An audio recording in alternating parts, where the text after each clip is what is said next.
Sky News chief political reporter Kieran Gilbert. He's speaking with the Labor frontbencher Simon Crean from Melbourne. Kieran. Simon Crean, thank you very much for your time. Should the Prime Minister sack the Foreign Minister? I think the Prime Minister's got to have the conversation with the Foreign Minister and make a judgment based on it. Kieran, this nonsense has to end. This is strangling the Labor Party of any oxygen in terms of what is a very positive message, I think, that we've got to tell. Still big challenges ahead, but nevertheless, I think some important decisions have been taken, some important agendas to be taken, not the least of which today is where we go with the biggest investment a nation can make in its people, and that's in education. So, you know, this is what we've got to get on with. And whilst this destabilisation continues to happen, whilst these reports of building momentum for a leadership challenge that never eventuates happen, all they do is starve us from oxygen. You've said that it's the Prime Minister who has to make the judgment call whether to sack Mr Rudd. What's your judgment call? Should she do that? I'm not having the conversation, Kieran. I'm making the point that this has got to end. People have made the judgment that the only way it can happen is for Kevin to challenge or for her to call it on. I don't think she should call it on. I've been through that. Even when you win decisively, this next story is, well, there's a well of discontent. So I don't think she should call it on. She doesn't have to. She is the Prime Minister and we've got to get on with governing the country. I would like to see, if Kevin thinks he's got the number, test them. But he's never mounted a challenge before unless he's been certain of the challenge, and he's only done it once, even though he's talked it up many times before. So I think what's got to happen is the honest, frank conversation. It's a pity he's out of the country today. If this was ramping up over the weekend, I would have thought this could have been an overseas trip delayed for at least a day to get to the bottom of what's going on. And after all, it was these people that came together, the two of them came together to try and get a pact of cooperation back in the last election.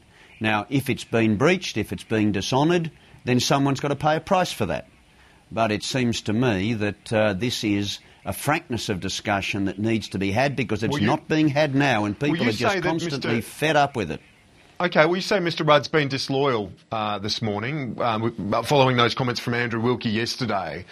So is that something you've been suspicious of all along, that he has been disloyal throughout? As I understand it, he's denied the comments he made to Andrew Wilkie, so I think you should ask Mr Wilkie again what his view of it was. But it just seems to me that whether people are pinged with saying what to who doesn't matter. The assertion that his forces are building is nonsense. I do not believe that he has anywhere near significant support to challenge, and that's why the campaign by his supporters, presumably with his sanction, is being ramped up. They can't win in the caucus, so they go public. Now, all that's doing is dragging the ship down at the same time. That is what's disloyal. That's disloyal, because it is not helping the team if it's advancing one individual.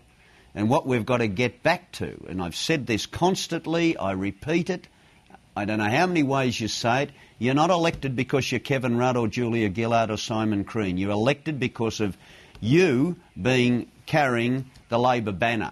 Remember, the banner is the Labor Party. Remember that you're there to advance the interests of the country in the name of that banner and not just your own personal ambition.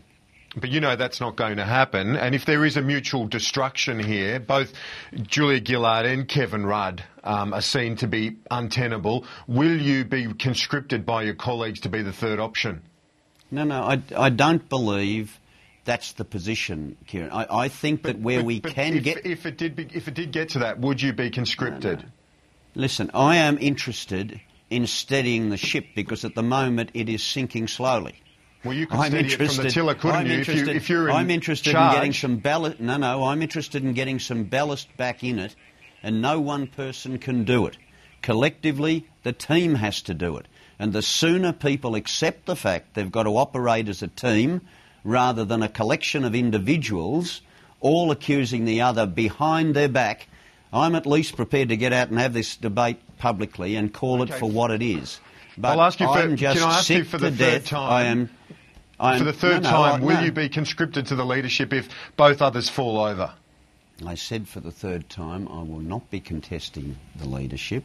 I've had my chance. But can I just contesting's not being conscripted, is it? Can I report for the third time, if you like, Kieran, we have to operate as a team. That's all I'm interested in doing, and I would urge my colleagues to do the same. It's going to be an interesting cabinet meeting today. They're always interesting because we're dealing with good things, and we'd be dealing with this Gonski report amongst other things. But that's what cabinets are about. That's what you're elected to do. But if you're deprived of the oxygen to tell about the good things, you pay a price. The public is not interested in personalities, in my view, or the relative popularity of people. They get titillated by it when people ask. What they really want, most of all, is leadership. And you can't give leadership unless you operate as a team. That has been proven time and time again. The sooner we start acting like a team, the better off will we be, and so too the country. Mr. Crean, I appreciate your time. Thanks for that. Thank you.